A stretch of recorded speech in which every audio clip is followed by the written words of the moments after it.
मेरा नाम है हरिया, मैं काम करता हूँ बहुत बढ़िया, खाता हूँ खाना और रोज गाता हूँ गाना।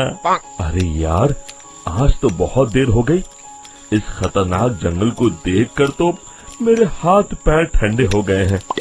अगर मैं वक्त पर गांव नहीं पहुंचा तो मालिक बहुत नाराज हो जाएंगे। तभी हरिया को एक आवाज सुनाई देती है। सुनिए हरु जी। अरे, ये आवाज किसने दी?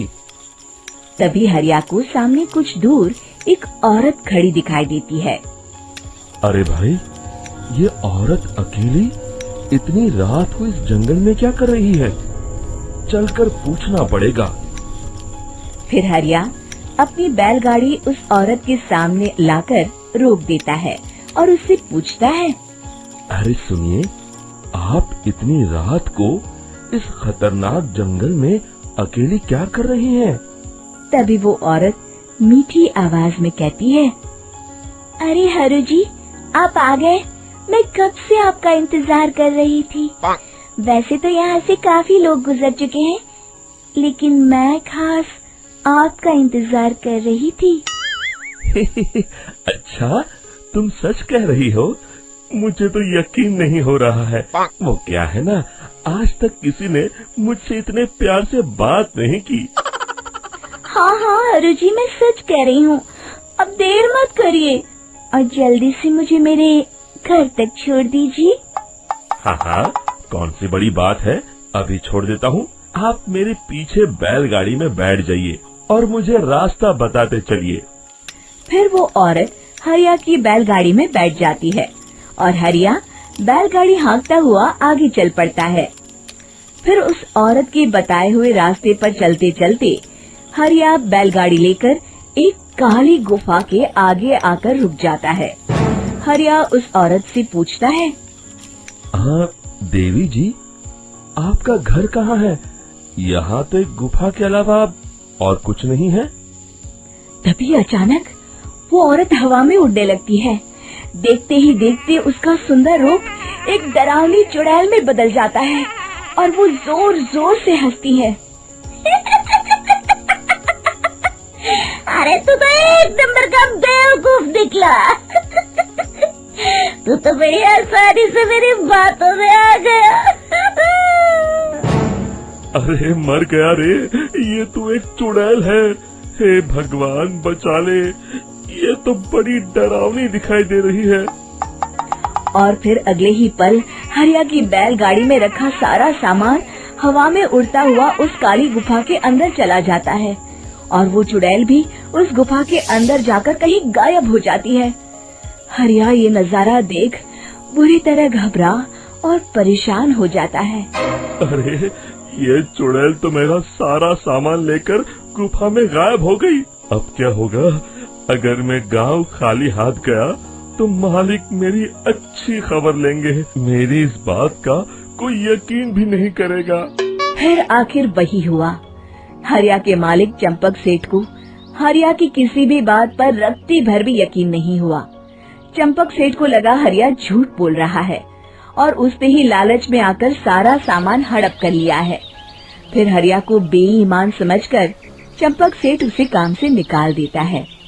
अगले दिन अपनी दुकान में परेशान बैठा चंपक सेठ गुस्से में बड़बड़ाता है। अरे, दुकान में तो सामान बिल्कुल भी नहीं है।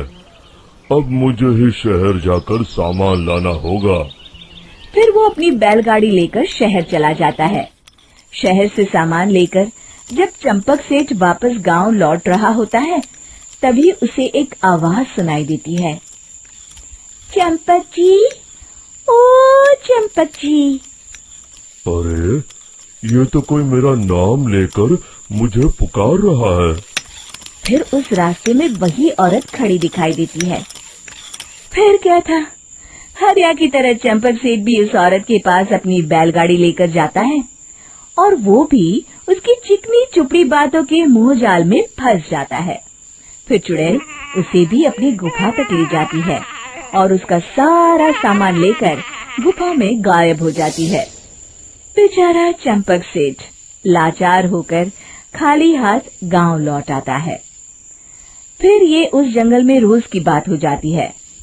जो कोई भी शहर से कुछ लेकर गांव की तरफ लौटता, वो चुड़ैल उसे बेवकूफ बनाकर उसका सारा सामान लेकर गुफा में गायब हो जाती। एक दिन हरिया एक लकड़हारे को उसी जंगल की तरफ जाते हुए देखता है। फिर हरिया उसे रोकते हुए कहता है, अरे भाई, क्यों अपनी मौत को दावत दे रहे हो? मेरी बात मानो, आगे जंगल में मत जाओ, वहाँ एक बड़ी भयानक चुड़ैल रहती है।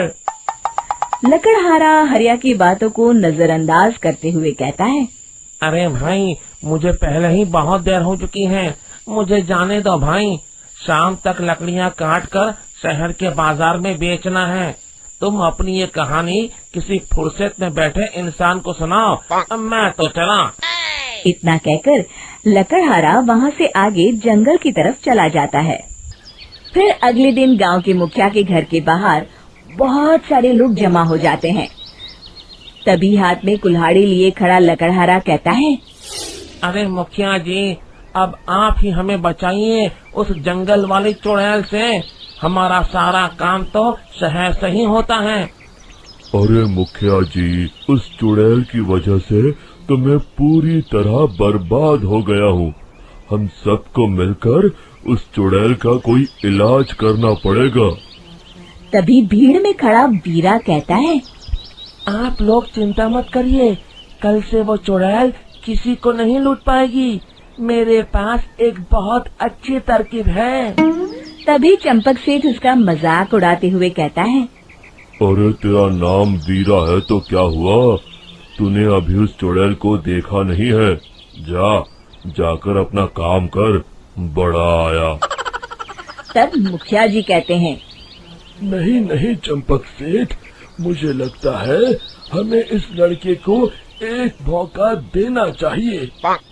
फिर सभी गांव वाले मुखिया जी की बातों से सहमत हो जाते हैं और वीरा शाम को एक बैलगाड़ी में कुछ सामान लादकर उस जंगल की ओर चल देता है।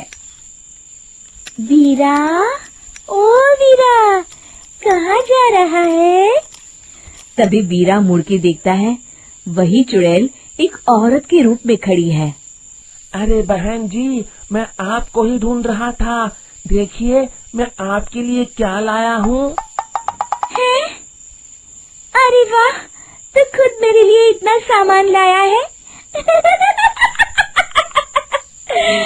तू ही अकेला गांव में समझदार है। जरा देखो, मैं भी खोल के, बड़े भूख लगी है। जैसे ही चुड़ैल उस सामान पर से कपड़ा हटाती है, एक भगवान शिव की तेज रोशनी उसके अंदर मूर्ति से निकलती है और चुड़ैल अपने असली रूप में आकर जलने लगती है। अरे मैं जल रही हूँ, बचाओ! बचाओ! ओम नमः शिवाय, मर गई मैं! देखते ही देखते वो चुड़ैल राख के साथ उड़ जाती है और सभी गांव वाले भी वहां जाते हैं। शिक्षा बुराई पे सदा अच्छाई की ही जीत होती है।